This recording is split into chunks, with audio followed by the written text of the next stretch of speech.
Drake Maye isn't Tom Brady, but what's scary is, statistically, he's off to a better start than the GOAT. Because in just his second year, Maye's first in the NFL in passer rating, first in... We are talking just his second season, and Maye is already #1 in passer rating and completion percentage, top 5 in passing yards, top 3 in touchdowns, and somehow still a top 5 rusher among quarterbacks. Think of him as a mobile version of Brady. You get a generational talent like this maybe once every 4 or 5 years, and I think we found ours. He takes dead plays and turns them into highlight reels. He flips absolute chaos into opportunity and makes throws on the run that simply shouldn't be possible. And the accuracy is straight up diabolical. Honestly, I don't think we give him enough credit for how surgically he places that football exactly where he wants it.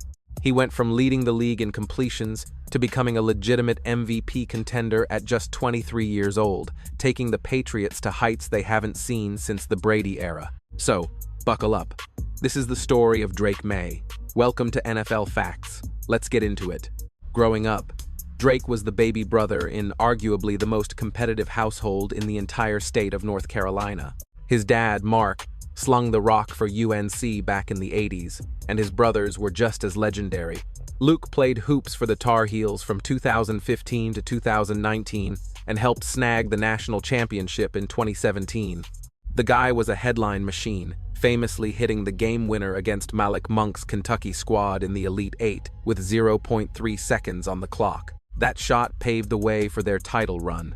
Then you have Cole, who won a baseball national championship at Florida. And Bo played basketball for UNCC. Former coordinator Phil Longo put it best. This family is the Mannings of North Carolina. Every day in that house was like the Olympics, just without the TV cameras. But here is the kicker. Instead of crumbling under the pressure, Drake soaked it all up. As a freshman at Hope High School, Drake rode the bench behind a junior because his coach stuck to the old-school seniority rules philosophy. But the rest of the state knew a secret the coaches weren't spilling. During the playoffs, Myers Park head coach Scott Chadwick started doing his usual homework on the competition.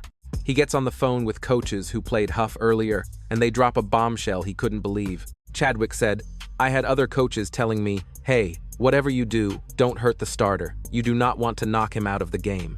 They told me, the freshman is the real deal. He is better than the starter. Trust me, you do not want him coming off that bench." Chadwick didn't get it at the time, but he would soon enough. While Drake was stuck waiting his turn, he was grinding at Chadwick's quarterback factory alongside Vikings coach Josh McCown. Chadwick was so blown away by the kid's talent that he convinced the Maye family to move just so Drake could sling the rock for Myers Park. That decision changed the game. In his sophomore year, he threw for 3,201 yards and 36 touchdowns, marching his squad to the state semifinals. By his junior season, Myers Park was averaging 50 points a game, sitting pretty as the #1 team in the state and ranked nationally. Maye set a state record, completing 72% of his passes for 50 touchdowns against just 2 interceptions. But the playoff bracket was brutal, sending him on the road in the quarterfinals to face the #2 team, where they took a tough 35-32 loss. Drake wasn't finished, though. His senior year was looking historic. He was a 4-star recruit with offers from heavy hitters like Alabama, Clemson, Ohio State, and UNC. Myers Park had 2 nationally televised games lined up, including a showdown at Bank of America Stadium on the NFL Network against Trinity Christian, and a kid named Shedeur Sanders. Maybe you have heard of his dad, Dion? Then, the world shut down. COVID hit. And just like that, Drake Maye, one of the best high school quarterbacks the state ever produced, never played another down. When it came time to pick a college, he flipped from Alabama to follow the family legacy. He was heading to Chapel Hill, but the Tar Heels already had a gunslinger in Sam Howell. So, Drake took a redshirt year in 2021, waiting in the wings. Was sitting behind Sam Howell tough? Nah, he called it a blessing. He said the biggest takeaway was watching how Sam handled his business every single day. It was all about preparation. Whether in the quarterback room or just the daily grind, Sam treated it like a 9-to-5 job. His whole life revolved around football, especially during the season. We are talking staying late until 8 or 9 at night, sometimes 10 o'clock, just grinding tape over and over. They would watch the same clips until Drake was like, "Sam, we literally just watched that." But by 2022, it was Drake's show. On opening night against Florida A&M, he tossed 5 touchdowns, becoming the first UNC quarterback to ever drop a stat line like that in a debut. By the end of the year, he led the nation in total offense with over 5,000 combined yards. He shattered the school passing record, tied the touchdown record, and carried the team on his back. He dragged UNC to the ACC Championship and the Holiday Bowl, earning Player of the Year honors as a first-year starter, and he kept his foot on the gas. In 2023, defenses threw the kitchen sink at him, and he still put up over 3,600 passing yards, 24 touchdowns through the air, 9 on the ground, and multiple 400-yard games. By the time he wrapped up his college career, he was top 5 in UNC history for passing yards and touchdowns. All of that in just 2 seasons as a starter. Now, he was off to the NFL draft, a class absolutely stacked with quarterback talent. You had Caleb Williams, Jaden Daniels, Bo Nix, J. McCarthy, and Michael Penix, all projected first-rounders. 2 Heisman winners and 2 guys fresh off a national championship face-off. And right in the eye of the storm sat Drake Maye, the prospect nobody could quite figure out. Caleb Williams was a lock for the Bears at number 1. But that second spot? Total mystery. Some scouts swore Drake was the best arm in the draft. Others said they wouldn't touch him at number 2. In a class this deep, that uncertainty was a big deal. So, with the second pick, the Washington Commanders played it safe and grabbed LSU's Jaden Daniels, a guy with 55 college games under his belt, nearly double Drake's experience. So there sit the Patriots at pick number 3. Do they swap spots or grab their guy? The Giants and Brian Daboll were thirsty, begging to move up. But New England said, nah, we're good. They had eyes for only one dude, Drake Maye. We chopped it up with owner Robert Kraft for about 20 minutes back in July, and he sounded like a broken record. I got my guy, he kept saying. And yeah, he meant Drake Maye. Look, when Brady dipped in 2020, he took the keys to the castle with him. 20 years of owning the league, 6 rings, gone. They threw everything at the wall. Cam Newton, Bailey Zappi, Mac Jones, complete dumpster fire. None of it stuck. Between 2022 and 2024, their offense was hot garbage, bottom 5 in yards every single year. The dynasty was burnt toast. Drake Maye was supposed to be the firefighter, but the Pats wanted to play it slow in 2024. The plan? Let Maye ride the pine and learn while Jacoby Brissett took the hits. That lasted until a nasty 1-4 start forced their hand. New England tossed the keys to the rookie, and bam, everything shifted. Road game, Houston, scary defense, no pressure. You would expect the kid to look lost, shaky. Instead, he came out guns blazing. Maye drops 3 touchdowns more than Brissett managed in 5 games total. He racks up 243 yards through the air and 38 on the ground, leading the whole squad. Get this. First quarterback since at least 1950 to toss 3 scores and lead rushing in a debut. Wild. Every Sunday, you could not look away. The guy was throwing laser beams off his back foot.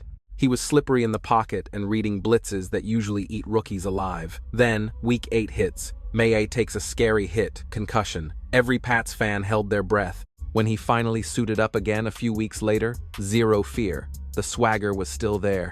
Sure, they finished 4-13, but do not let the record fool you. Watch the tape. 2,276 yards, 15 touchdowns, 10 picks. And here is the kicker. His first 10 touchdown passes, they went to 10 different dudes. By the end of the year, Maye went from bench warmer to franchise savior to Pro Bowler, filling in for Josh Allen. A rookie Pro Bowler on a 4-win team? That only happens if you are doing something legendary. Stats were solid, highlights were sick.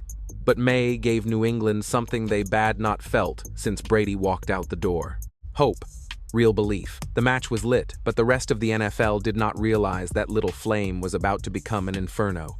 Enter the offseason and new head honcho Mike Vrabel. Pats legend, tough as nails, and the first guy post-Belichick with a real identity. New England opened the vault, spending $364 million in free agency, $90 million more than anyone else. They took a massive swing at receiver, grabbing Stephon Diggs. Former All-Pro, 3 years, $63.5 million. Bold move? Yeah. Risky? Definitely. Diggs was 31, fresh off a torn ACL, and came with some baggage. But hey, it beats running Demario Douglas out there as your number 1 option. They did not quit there. They beefed up the line with Morgan Moses, Garrett Bradbury, and Wes Schweitzer to fix a unit that was ranked 31st the year prior. On defense, Vrabel wanted guys who play fast and hit hard, so they bought them. Edge rusher Harold Landry III came over from Tennessee to bring the heat. They grabbed K'Lavon Chaisson and defensive tackle Milton Williams, a $100 million interior beast with massive upside. Then added nose tackle Kyrus Tonga, a 340-pound wall in the middle, plus linebackers Robert Spillane and Jack Gibbons, safeties Marcus Epps and Jordan Howden, and Carlton Davis III to lock down the outside opposite Christian Gonzalez. Finally, for the first time post-Brady, this squad actually felt like they had a roadmap. It all rode on Drake Maye. Now, usually, quarterbacks hit a wall in year 2. Defenses have the tape. Everyone expects the sophomore slump. But Maye, built different. He kicked off 2025 with back-to-back games over 250 yards. Week 5, Buffalo rolls into Foxborough thinking they would rattle the cage. Instead, Maye gave them a welcome-to-the-league moment reverse style. Fourth quarter, crunch time, tie game. Bills are sitting back in a too-high trap coverage. Maye connects with Kayshon Boutte, they march down, and boom, massive upset over the heavily favored Bills. That is when the stats went from good to absolutely bonkers. Dropped 3 touchdowns on Miami. Posted a near-perfect passer rating in a blowout against a division rival. We are talking multiple 300-plus yard games with 0 turnovers. Week 10 against the Bucs. Maye drifts right, plants his feet, and launches a nuke. 56.4 yards through the air, season-long dropping right into M. Holland's breadbasket. 2 weeks later versus Cincy, he manipulates the safety with his eyes, climbs the pocket, and threads a needle down the seam to Demario Douglas. The completion probability was only 32.8%. Did not matter. Perfect timing, perfect zip, perfect spot. By the bye week, the Pats were not just a cute story anymore. They were 11-2, riding a 10-game winning streak. You know, back in high school, we rattled off 13 straight. College, maybe 8 or 9. But this is a different beast. This is the NFL. Maye led them to the division crown, the number 2 seed in the AFC, and put himself squarely in the MVP conversation. Right now, that MVP race is a tight battle between Drake Maye and Matthew Stafford. You have got 14 years and nearly 50,000 passing yards between them. Totally different stakes. But if MVP means most valuable to your team, it is a no-brainer. It is the kid in Foxborough. From where the expectations started to what he has actually done with that roster, I think he has elevated every single guy in that locker room. But the playoffs? That is the truth serum. No gimmicks, no shortcuts, no style points allowed. The Pats had the second easiest schedule since the 2002 realignment, only played 3 winning teams all year. Critics were waiting for Drake Maye to get exposed, especially when the news dropped that they would be facing the number 1 defense in the league for the divisional round, the Houston Texans. Snow was absolutely dumping on Gillette Stadium, and right from the opening kickoff, you could tell this game was going to be a total grind. Maye was getting battered out there. The poor guy ate turf 5 times and coughed up the rock twice. But the Patriots stayed cool because while the offense was stuck in the mud, the defense went into full beast mode. We are talking 4 picks, 5 total takeaways, and a pick 6 that completely blew the roof off the place. Eventually, Drake Maye settled in and found his groove. He wound up tossing 3 touchdowns against just 1 pick. And honestly, that interception was a desperate Hail Mary at the buzzer, so it barely even counts. When the clock hit 0, sending New England to the AFC Championship for the first time since the TB12 glory days, the story wasn't about the box score. It was about growing up. Maye learned the golden rule of playoff football. Style points don't matter in January. It is not about being flashy. It is about being bulletproof. And now, the stakes go through the roof. Next stop is a road trip to Denver with a ticket to the Super Bowl hanging in the balance. But get this, Vegas is actually loving the Patriots right now. Word just dropped that Broncos quarterback Bo Nix is out with a season-ending injury, so the path to the Super Bowl just got wide open for Maye. So now everyone is asking the same thing. Is Drake Maye actually the real deal? Check the receipts. Since he took over in 2024, no one has racked up more scrambling yards in the regular season. But here is the curveball most fans miss. It isn't the running ability that kills defenses. Half the league is fast these days. Running for your life is standard now. What makes Maye a total nightmare, the trait that puts him in a league of his own, is his laser precision. Every receiver has those little body language quirks, right? Drake is a genius at reading those nonverbal cues instantly. That means he puts the ball exactly where it needs to be, whether he is targeting a massive tight end or a jitterbug speedster like Pop Douglas. The guy literally topped the charts this season, connecting on a whopping 72% of his throws. And he pulled that off in an offense where 6 different guys led the team in receiving yards. That is some next-level vision. Quarterbacks coach Ashton Grant dropped a bombshell, noting Maye is the first gunslinger since Patrick Mahomes in 2018 to post a +200 EPA, finishing at +203. He led the league with 112 deep ball connections and 99 throws under pressure. That 72% completion rate, it was actually +9. 0.1% over expected, the highest number ever recorded in the next-gen stats era. The scary part? We haven't even seen his final form yet. I mean, if he is already chasing an MVP trophy in year 2 at just 23 years old, imagine the ceiling. If he keeps leveling up like this, the rest of the league is in serious trouble. Stop looking for the next Tom Brady. He is the first Drake Maye. If you dug this breakdown, keep it locked to NFL Facts, smash that subscribe button, and check out our other videos right here.